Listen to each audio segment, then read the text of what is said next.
Academia Friki, temporada 1, episodio 24. Hablamos de la melancólica historia de la consola portátil Atari Lynx, junto a su catálogo de juegos.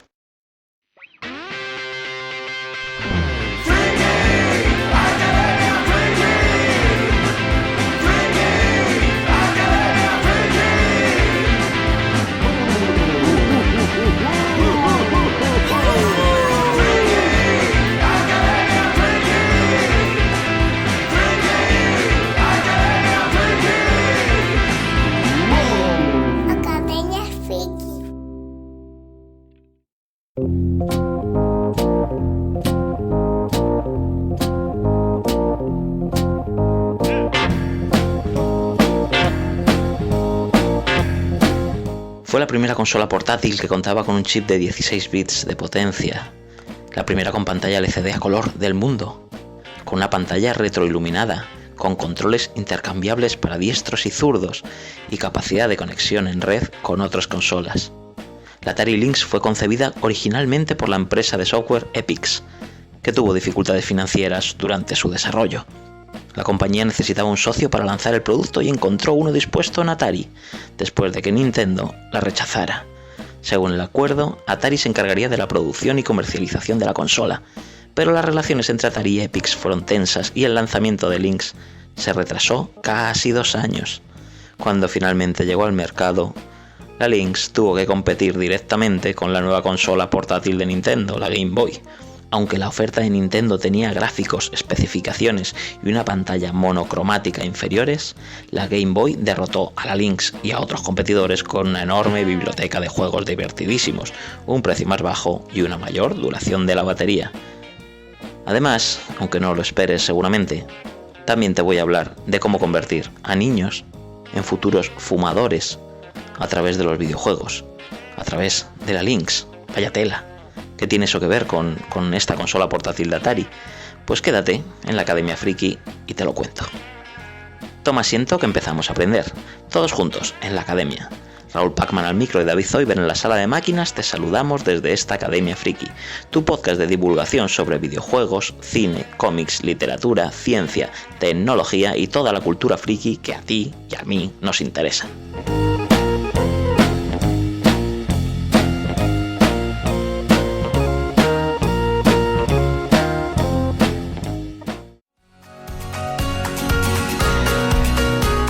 Suscríbete para no perderte ningún episodio, danos like y envíanos tus comentarios, a los que contestaremos encantados. Y si te gusta el podcast y quieres que siga vivo mucho más tiempo, puedes ayudarnos apoyándonos en iVoox. Eso nos dará continuidad y podrás acceder en exclusiva a todo el contenido, con programas solo para mecenas y otros muy especiales. Y recuerda que estés escuchando al otro lado es lo que hace que la nave de Academia Friki tenga combustible en su viaje por las ganas de aprender. Así que, gracias. ¡Comenzamos!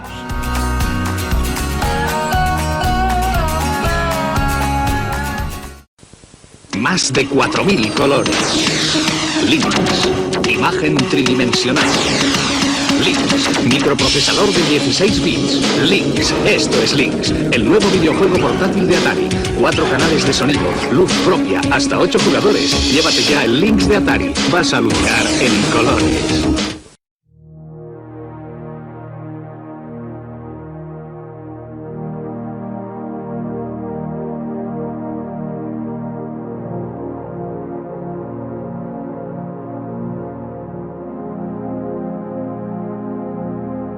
La Atari Lynx fue una consola de juegos portátil lanzada por Atari en septiembre de 1989. Fue la primera consola portátil con una pantalla LCD en color y con una capacidad técnica muy superior al resto. Fue sorprendente por su diseño ambidiestro. Lynx compitió con Game Boy, así como con Game Gear y Turbo Express. Vendió 3 millones de consolas y la liquidaron en 1996. Lynx fue desarrollada originalmente por la compañía Epyx, denominada entonces Handy Game. La planificación y el diseño de la consola comenzaron en 1986. Epyx pasaba por dificultades financieras, así que buscaron socios para lanzar el sistema. Atari y Epyx finalmente acordaron que Atari manejaría la producción y el marketing, mientras que Epyx manejaría el desarrollo del software. Epyx se declaró en bancarrota antes de fin de año, y Atari siguió sola con el proyecto. Aún así, dejó una serie de juegos listos para el lanzamiento de la consola. Antes de comenzar a hablar del Atari Lynx, debemos retroceder un poco más y hablar de un ordenador como el Commodore Amiga, o bueno, simplemente si queréis, vamos a hablar del Amiga. Y es que para diseñar esta máquina se conocen tres protagonistas principales. David Morse, que fue cofundador de Amiga, de hecho el nombre en clave fue el proyecto Lorraine, en honor a la esposa de David. También tenemos a Dave Needle, que fue uno de los diseñadores de chips personalizados de este ordenador, del Amiga. Y también tenemos a Robert Mical, creador de la interfaz de usuario y diseñador también del ordenador Amiga. Esta empresa, que era Amiga, necesitaba financiar su proyecto para sacar adelante su ordenador. Le habían pedido prestado dinero a nada menos que Atari, $500,000 en concreto, y la condición era que tenían que entregar un equipo montado en un mes más o menos, y a cambio de quedarse ellos con todo lo que llevaban hecho.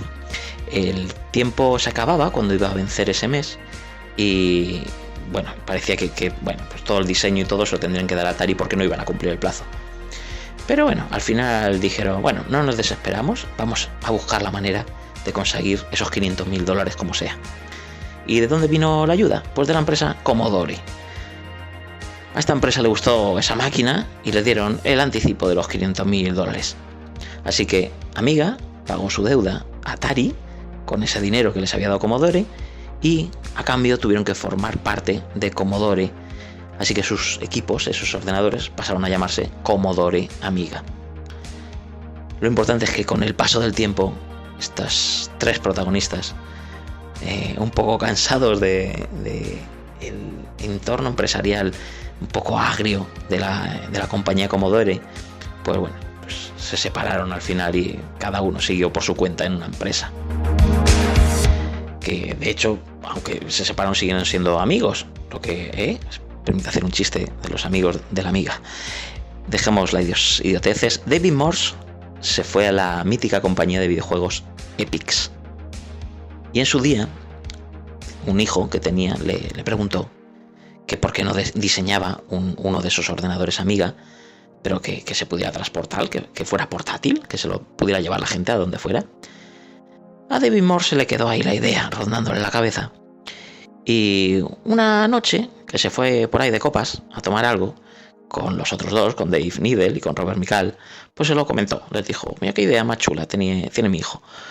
Y en ese momento pues cogieron una servilleta, hicieron ahí unos garabatos, que era el primer prototipo conocido de esa videoconsola portátil, que ya decían que iba a ser a color y que iba a tener cartuchos independientes. Porque recordemos que hasta los primeros tiempos de las consolas, pues eso de los cartuchos no estaba absolutamente implantado, sigue siendo como una opción. David Morse le comentó a los directivos de su empresa de Epix la idea y parece que les gustó bastante, y entonces pues bueno, no les costó convencerlos para lanzarse y sacar adelante el proyecto. Una vez que se lo aprobaron, pues David Morse convenció además a Epix para traerse de vuelta a sus colegas, a Dave Needle y a Robert Mical, y que le ayudasen en el diseño de esa máquina de ensueño jamás vista. En un principio la llamaron Handy, Handy, y comenzaron su desarrollo en 1986 y acabaron de tenerlo listo, todo el desarrollo, en 1987. Cuando la estaban creando se probaron un montón de cosas y había bueno, pues dentro de Epix gente que presionaba para decir que iba a ser mejor que fuera monocroma la consola. Pero Needle y Morse dijeron que nanay, que esto que era como un requisito absolutamente imprescindible, tenía que ser a color, que iba a ser una máquina increíble y que no podía ser monocroma, tenía que ser una pantalla a color, y que eso era irrenunciable. Se crearon, igual que con el ordenador Amiga, unos chips específicos para este hardware, y los llamaron Mickey y Susie. Estos chips eran los encargados de gestionar la CPU, el procesador central de la consola, y el procesador gráfico, la tarjeta gráfica de la consola. Posteriormente se cambió el altavoz interno inicial que se había puesto y se quitó una palanca para el pulgar que iba a haber, y bueno, pues se quitó justo antes de lanzarla como Lynx, que inicialmente se vendió en los Estados Unidos por un precio de $180. La consola la presentaron en la feria CES, el Computer Electronics Show de verano de 1989.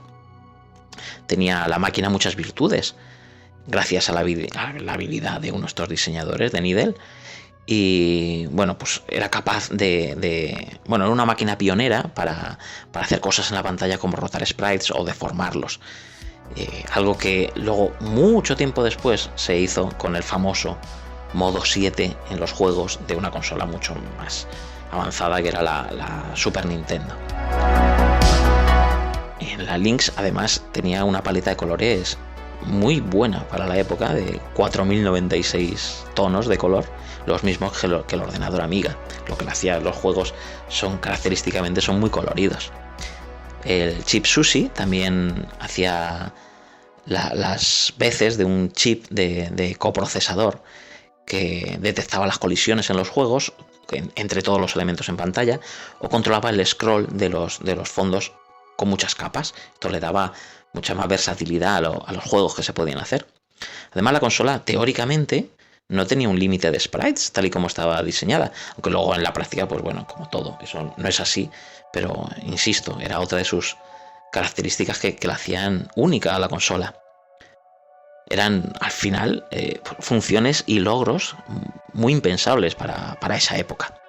En definitiva, la consola tenía una CPU de 8 bits, pero tenía el coprocesador matemático que también estaba en la ejecución de los juegos, que ese ya tenía 16 bits, que era, pues ya digo, avanzadísimo. El chip gráfico SUSI era de 16 bits también, permitía esa paleta de 4096 colores y bueno, podía hacer todas esas funciones. Podía escalar los gráficos, hacer zoom, rotar, doblar los sprites, y todo eso por hardware. O sea que la verdad es que la consola era realmente potente. Podía mover hasta 100 objetos en pantalla a la vez. Eso es una barbaridad. Y el chip de sonido permitía, pues, ejecutar sonidos, piezas de sonido, samplers, en los 4 canales. Si volvemos a lo que le pasó a la empresa Epyx, pues durante el desarrollo de la consola, la primera opción que pensaron, el primer socio en el que dijeron, venga, vamos a proponérselo, fue Nintendo. Fueron los diseñadores a las oficinas de Nintendo y concretaron una reunión y les intentaron convencer, pero lo intentaron bastante mal. Intentaron dar un espectáculo en la presentación. Querían, bueno, yo qué sé, como un anuncio ahí a bombo y platillo, todo un poco cutre, la verdad, y nada, les salió el tiro por la culata total. Los japoneses de Nintendo se ofendieron incluso, que bueno, tenían una cultura empresarial un poco especial. No sé yo si decir si la siguen teniendo hoy en día, pero entonces la tenían y querían tratar las cosas con una seriedad que no cuadraba con lo que les ofrecieron. Y bueno, la reunión fue bastante tensa, y al final, pues bueno, les metieron en una sala a estos diseñadores que les estaban presentando ahí su ordenador, y les enseñaron, les dijeron, mira, estamos diseñando una consola que se va a llamar Game Boy. Y eso hizo que los diseñadores de la Lynx pensaran, ahí va, no, pues dentro de poco vamos a tener un competidor en el mercado, vaya faena. Esto, de hecho, esta anécdota indica que fueron las primeras personas fuera de la compañía de Nintendo que pudieron ver la Game Boy mucho antes de su lanzamiento. Y bueno, por lo menos se llevan eso históricamente, ¿no? Después de eso, después de ir a Nintendo, se fueron pues a los otros. Pues no vamos a Sega. Y con Sega tampoco le fue mucho mejor. Sega no solo no se unió al proyecto, tampoco las convencieron en absoluto, sino que encima, como veremos luego, les copiaron y sacaron un diseño muy parecido a lo que les habían presentado. Lo que fue, pues, peor todavía para los intereses del mercado de esa consola Lynx. En ese momento, pues Atari vio, claro, que esa máquina podía devolverle el puesto que habían perdido en el mundo de los videojuegos frente a esas compañías japonesas, a Nintendo y Sega. Atari estaba un poco más de capa caída. Así que, bueno, allí sí que quisieron el proyecto. Querían recuperar lo que habían perdido, fuese como fuese. Claro, a los diseñadores del Atari Lynx, después de su experiencia con el ordenador Amiga y con lo mal que acabaron con Atari, que les tuvieron que devolver el dinero y tal, pues no les gustaba mucho tratar con esta compañía, con Atari. Pero bueno, les dijeron a Epyx que si Atari quería coger ese proyecto del Atari Lynx, pues que ellos nos iban a interponer, pero que cuando saliera adelante, pues simplemente ellos abandonarían el barco para no interponerse en ese plan, pero que ellos pues no se fiaban de Atari en absoluto. De hecho, en el acuerdo que firmaron, Atari metió ahí una cláusula en la que podían exigir correcciones y resolver bugs en los 60 días posteriores a recibir el código de los juegos que iba a hacer Epyx. Pusieron de excusa que querían que los juegos no tuvieran ningún tipo de error, pero realmente era una trampa que utilizaron para que Epyx se desangrara y no pudiera tener beneficio por sus juegos, porque claro, iban a tener que hacer un trabajo extra muy grande. Epyx les mandaba el código de los juegos y ellos no hacían absolutamente nada en Atari, así que agotaban el tiempo y el último día lo probaban, les mandaban miles de errores y modificaciones, y eso hacía que se demorara la salida de los juegos, pero claro, eso disparaba el coste para Epyx, porque se tenía que poner a toda prisa a arreglar eso con un montón de gente y dedicando muchos recursos a arreglarlos. Así que esta compañía Epyx pues acabó absolutamente asfixiada por este tema y bueno, pues ya lo hemos dicho, acabó en bancarrota total.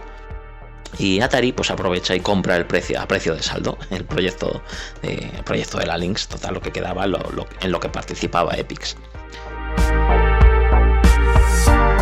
Así que de esta manera consiguen un gran chollo, un saldo y con el que competir con las compañías japonesas.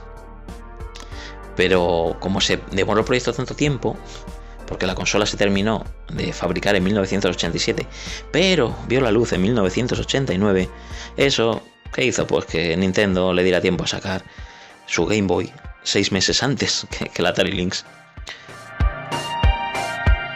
Además, solo había 3 compañías que programaban para la consola y que el trabajo de Epyx pues estaba prácticamente tirado porque había estado en bancarrota, así que al final Atari pues no pudo competir directamente de igual a igual con las grandes productoras de juegos que se volcaron con la consola pequeña de Nintendo, en la que le veía mucho más rendimiento para hacer juegos, venderlos y sacar pasta al final.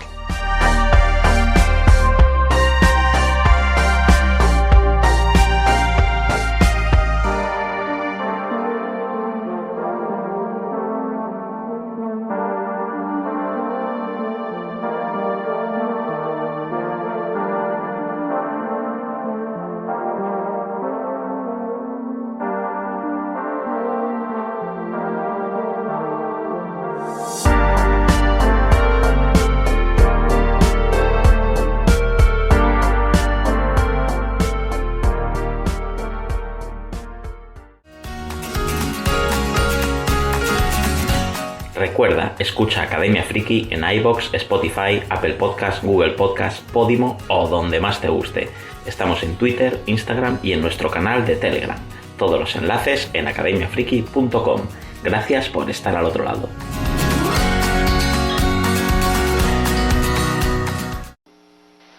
Hey, Mr. Block, can I go to the bathroom?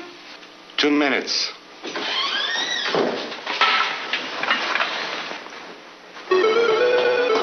Oh, yes! Oh, yes, yes! I'm in the tube! Oh, yes, yes! Oh! Right!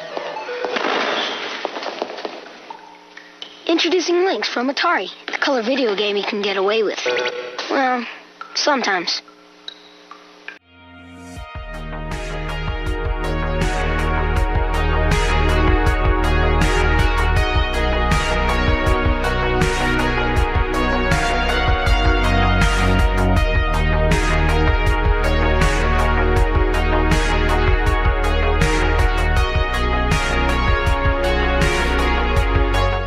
final, pues estos 3 protagonistas que decíamos que diseñaron la Atari Lynx, pues sí que consiguieron una cosa.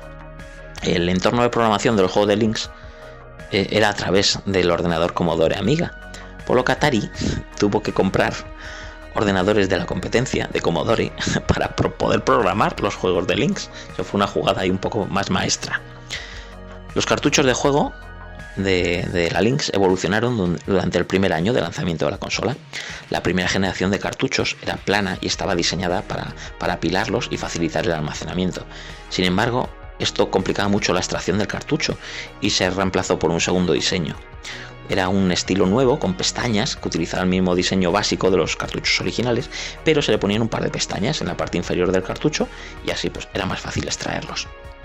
Los cartuchos de estilo plano originales se podían poner encima de los cartuchos más nuevos, pero los cartuchos más nuevos no se podían poner fácilmente entre sí ni se almacenaban bien.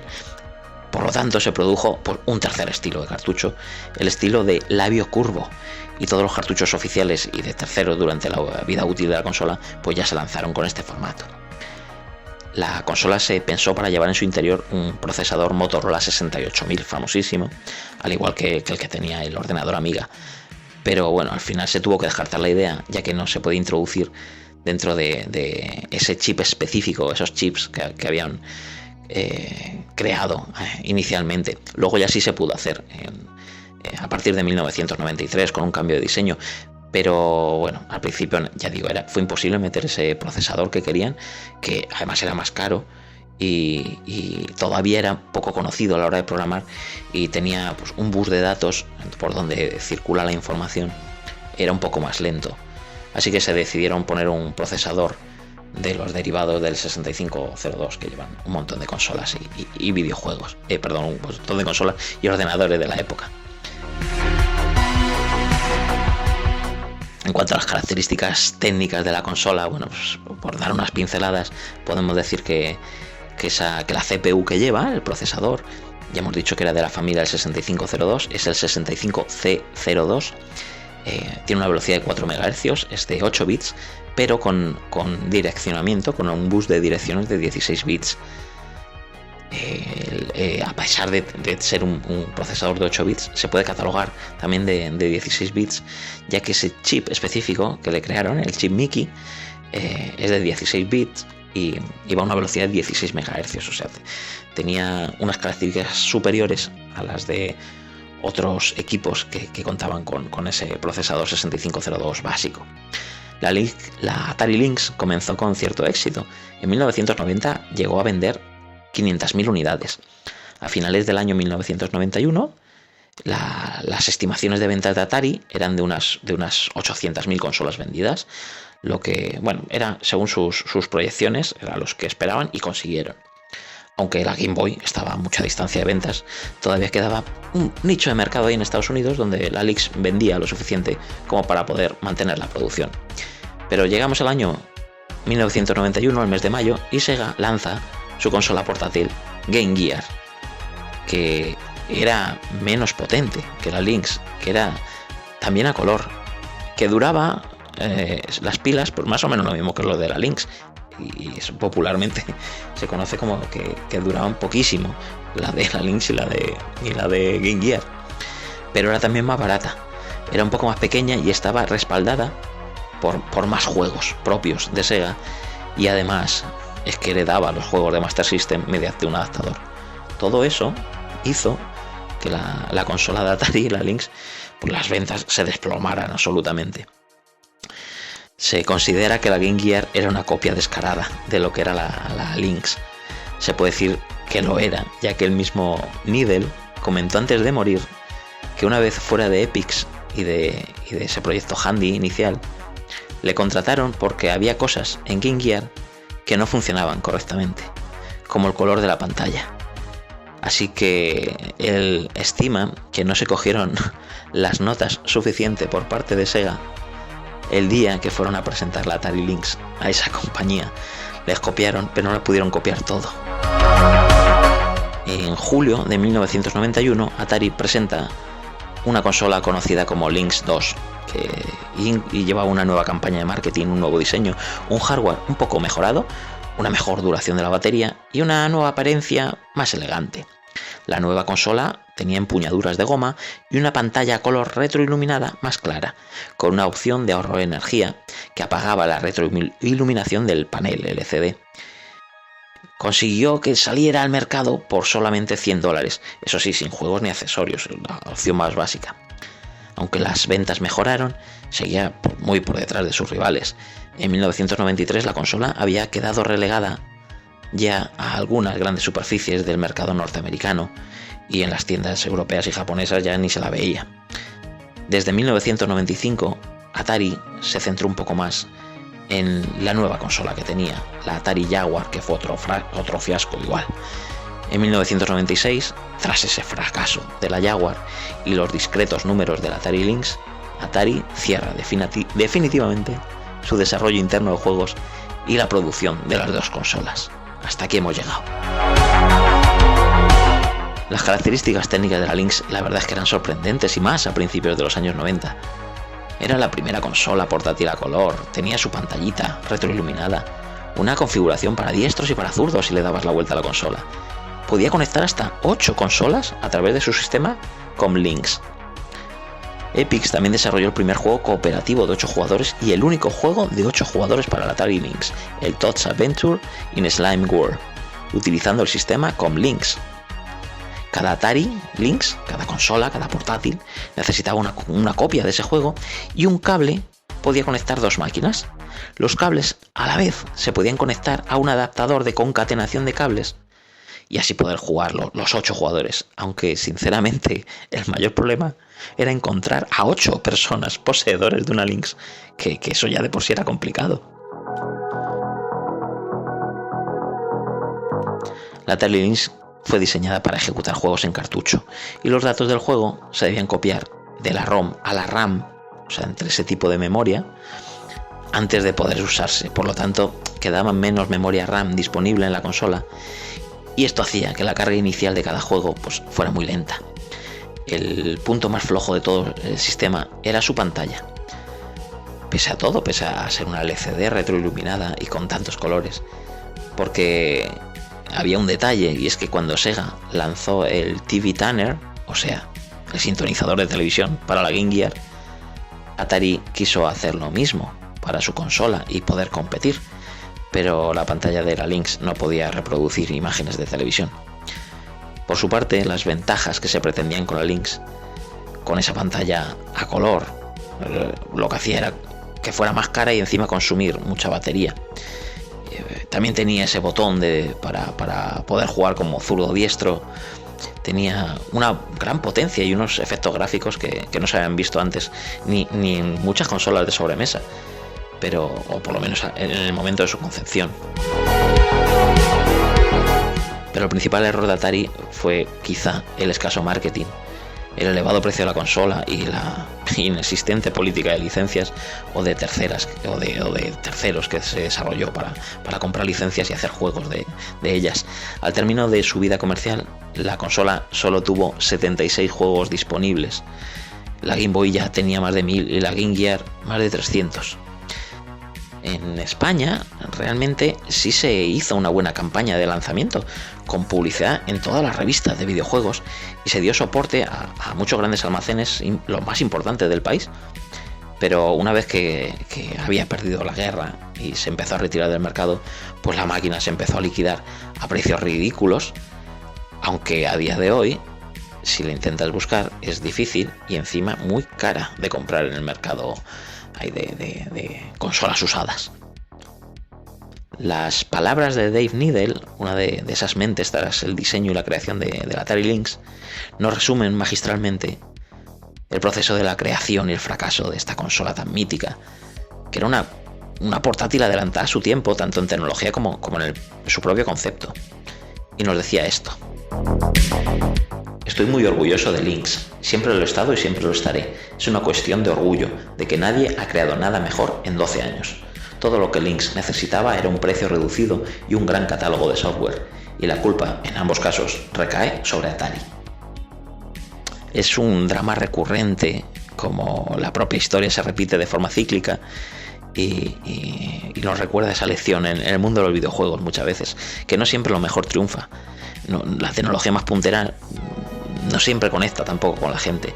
Y esta yo creo que es un poco la historia de Atari Lynx, una de las mejores portátiles más avanzadas de la historia, pero también posiblemente una de las más incomprendidas.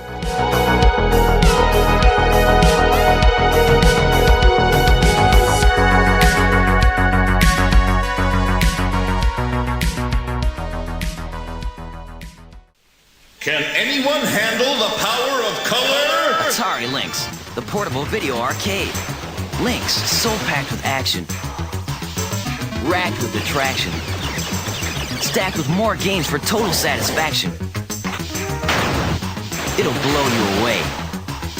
Lynx, more fun and games from Atari.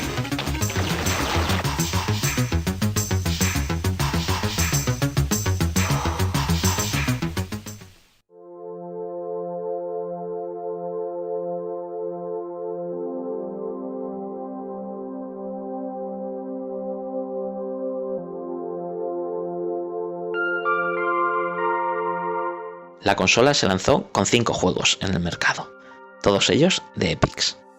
El pack básico incluía el juego California Games, un éxito de la compañía Epix, que consistía en una colección de juegos deportivos supuestamente populares en California, como el skate, el surf o con las bicicletas BMX. Este juego de 1987 había tenido bastante éxito en muchas consolas a finales de los 80.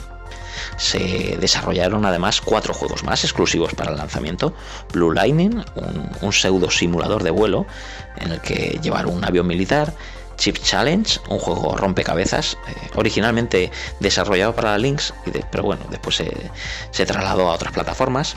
También estaba el Electro Cop, un juego de acción donde había que rescatar a la hija del presidente; y Gates of Sendocon, un matamarcianos de estilo lateral.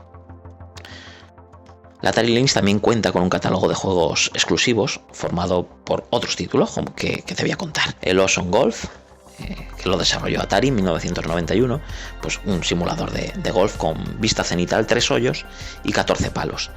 El Battlezone 2000, también hecho por Atari, como muchos que vamos a ver, del año 1995, es una actualización del clásico arcade Battlezone y se mantiene fiel al original, al menos en jugabilidad. Tiene algunos tanques diferentes para elegir, incluido el modelo Rhino, que está fuertemente blindado pero se queda sin combustible más rápido que los otros tanques. Un juego de Batman también tuvo su incursión en la consola, el Batman Returns de Atari en el año 1992. Ahí Atari sí pagó la licencia y adaptaron la película para Atari Lynx como un beat'em up de desplazamiento lateral. Batman ahí puede golpear con sus puños o destruir usando pues todas sus armas o incluso bidones de ácido. También tenemos otro juego, el Checkered Flag, de Atari del año 1991, un juego de carreras con coches de estilo Fórmula 1, un juego que tiene 18 pistas con pues los modos de juego práctica, carrera individual y torneo de 8 carreras.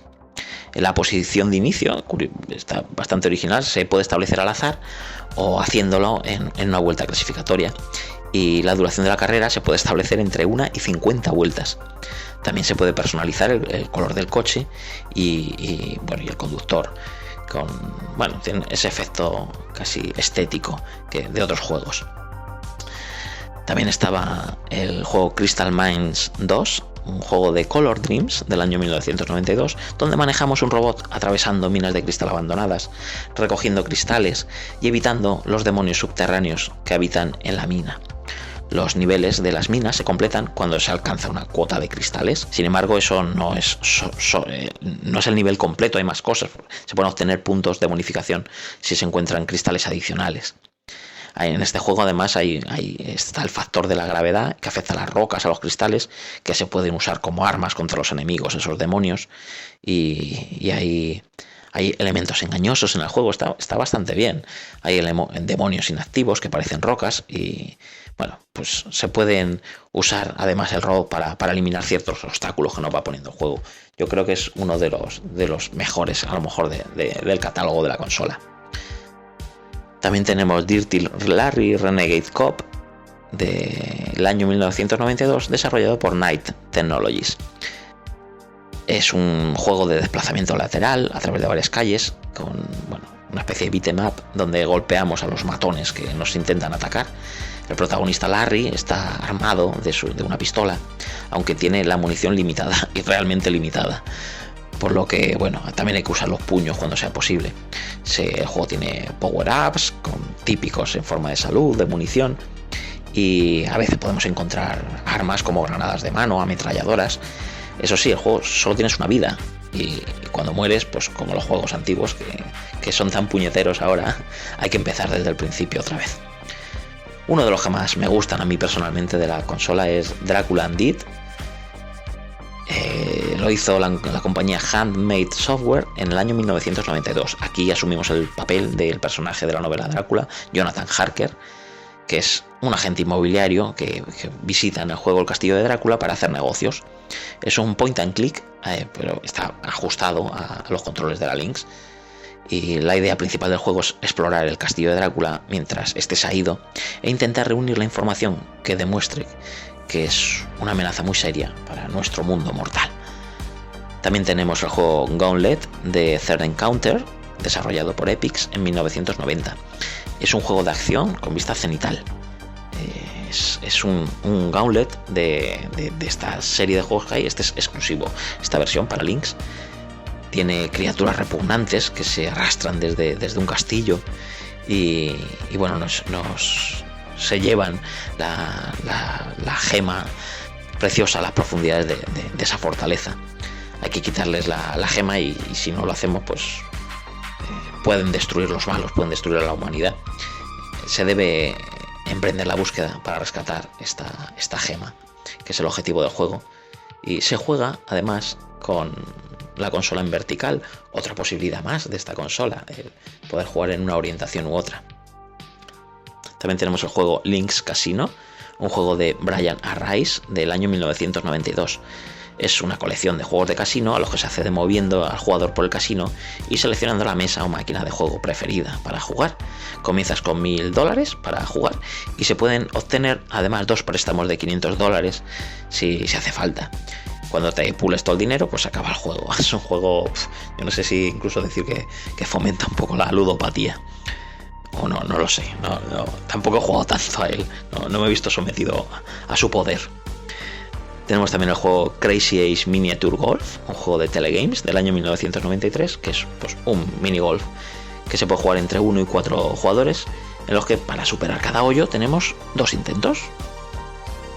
Tenemos un juego de pinball, el Pinball Jam, desarrollado por Atari en 1992. Es la conversión de 2 mesas de pinball reales, el Elvira and the Party Monsters y el Police Force. Ambas conversiones tienen diseños de mesa auténticos, objetivos y bonificaciones. También tiene efectos de sonidos digitalizados, incluida la voz de Cassandra Peterson, o sea, Elvira. Cada mesa se desplaza hacia arriba y hacia abajo durante el juego.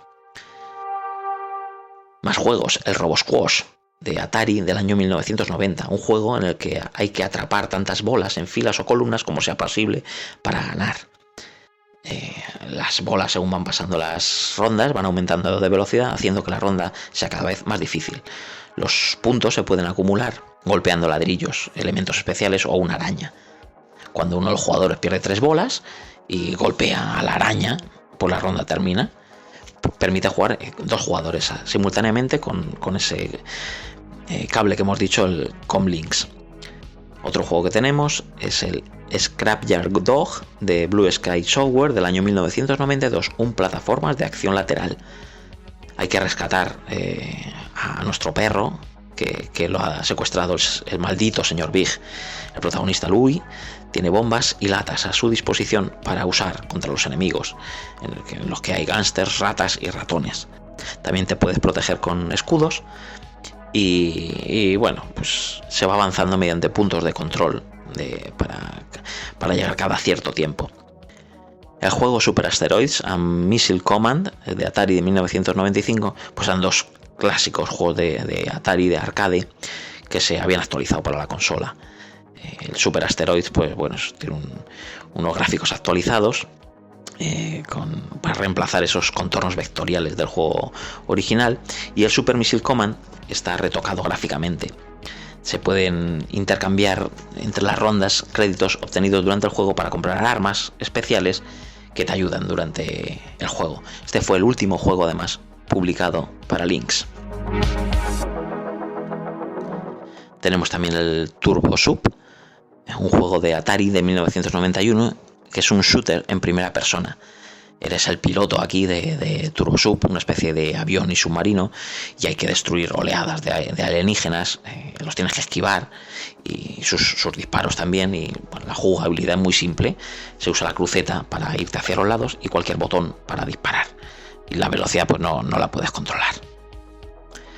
Además de estos juegos exclusivos y otros más, pues bueno, también la consola compartió otros títulos con la mayoría de consolas o ordenadores de 8 y 16 bits de la época. Quizá lo más destacables por su calidad y aproximación a los arcades originales fueron juegos archifamosos como el Klax, el Rygar, Shadow of the Beast, Toki, Ninja Gaiden, Lemmings o el Pac-Land.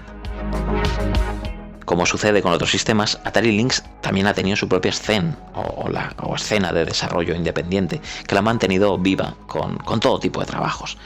Algunos pues nunca se terminaron, pero otros sí lo hicieron, y se amplió así de forma oficiosa el catálogo de juegos de la consola.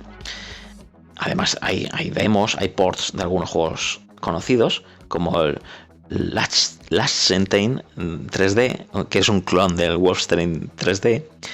Tenemos también conversiones del Pitfall o del Frogger, del International Karate y otro mogollón más.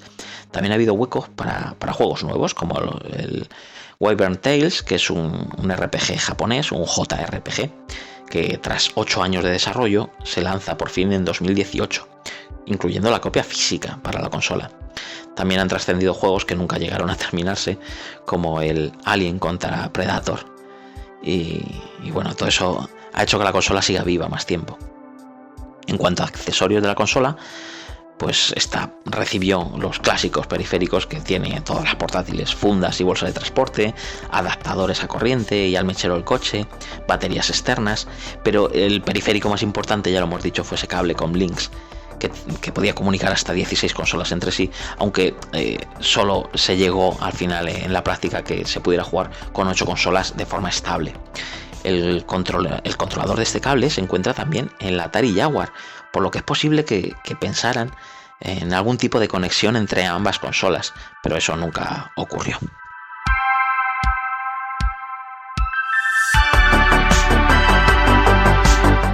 Y llegamos por fin a la historia de la Lynx roja y los cigarrillos que decíamos al principio del programa.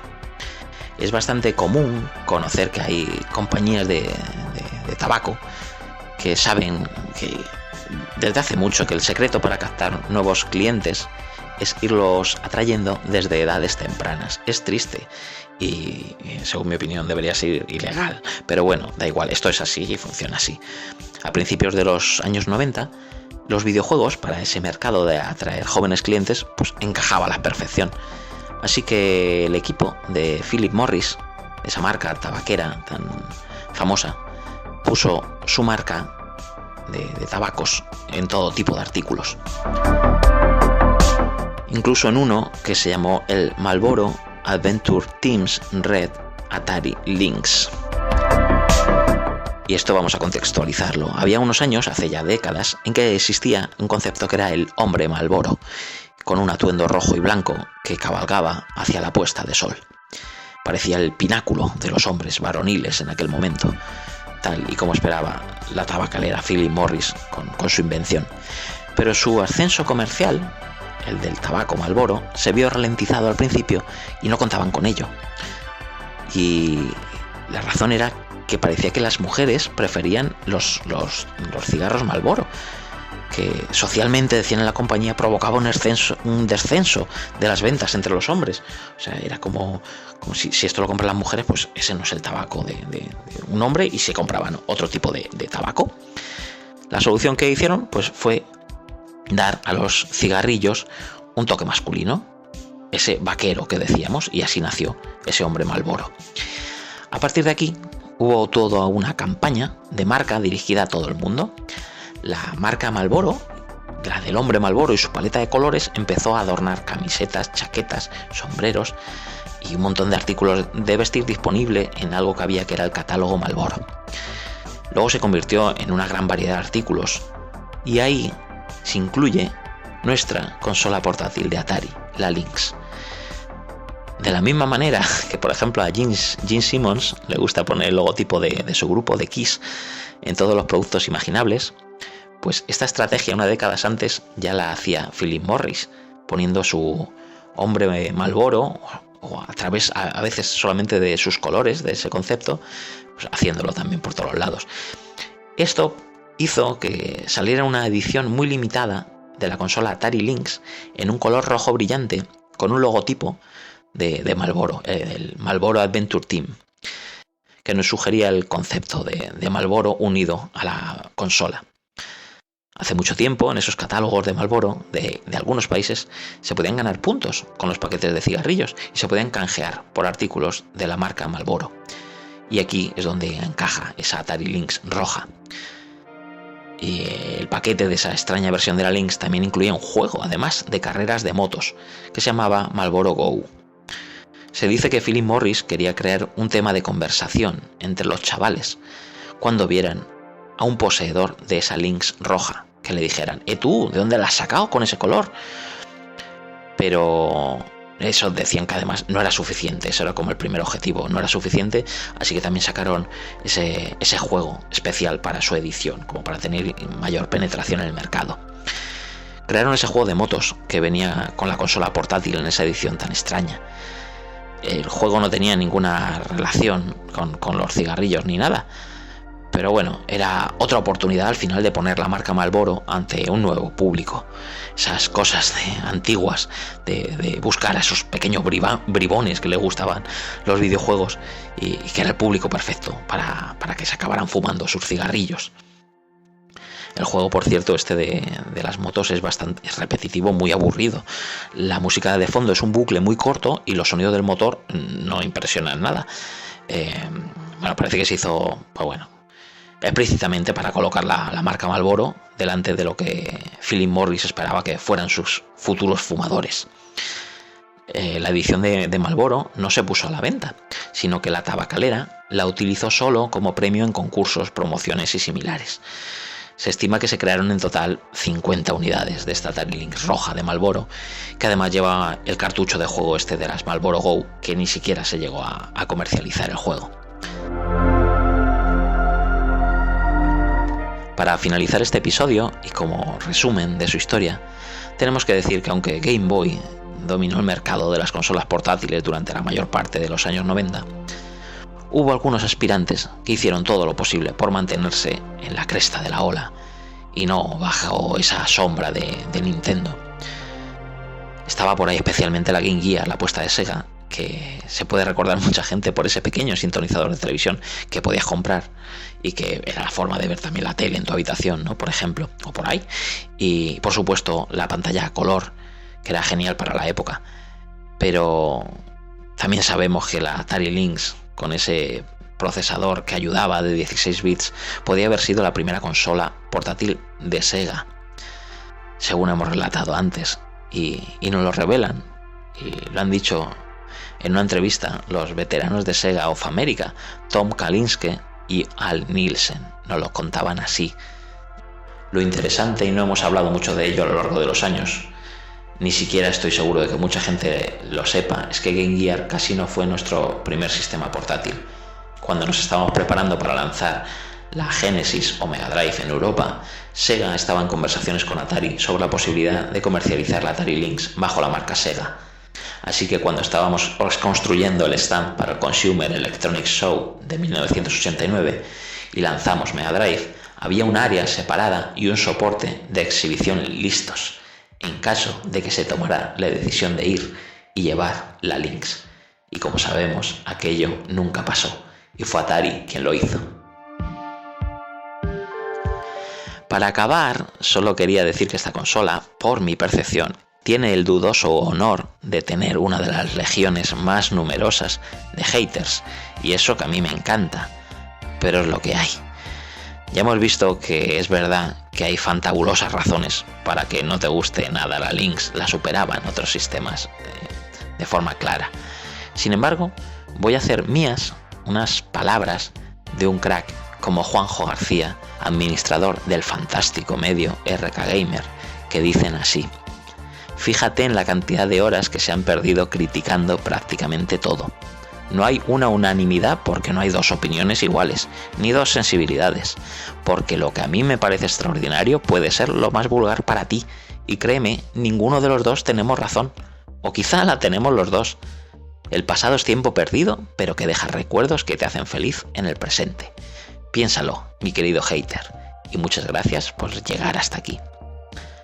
Espero que si eres de esas personas que detestaban la Atari Lynx no te hayan ofendido mis palabras. Van desde el buen rollo y el cariño. Y si no es así, pues no pasa nada, te puedes desahogar en los comentarios sin ningún problema, que los contestaré, por supuesto. Acepto cualquier crítica que me quieres hacer. Eso sí, a todo el mundo, evidentemente, no puedo dejar de recomendaros que os deis un paseo con una Lynx en la mano, o que la emules, lo que quieras, pero que te eches unas partidas. Seguro que lo pasas bien.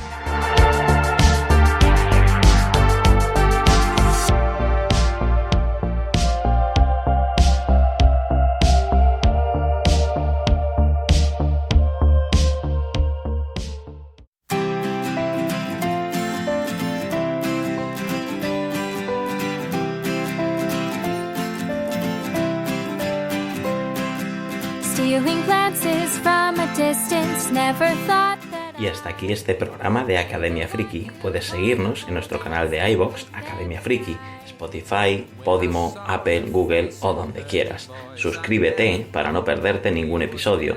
Da like, me gusta y mándanos todos tus comentarios, que leeremos y responderemos encantados, porque todo eso hace que podamos estar más veces contigo. Muchas gracias a las y los mecenas que nos apoyáis y dais continuidad al proyecto. Si nos quieres apoyar como mecenas y darle vida al programa, lo puedes hacer en el botón apoyar de iVoox.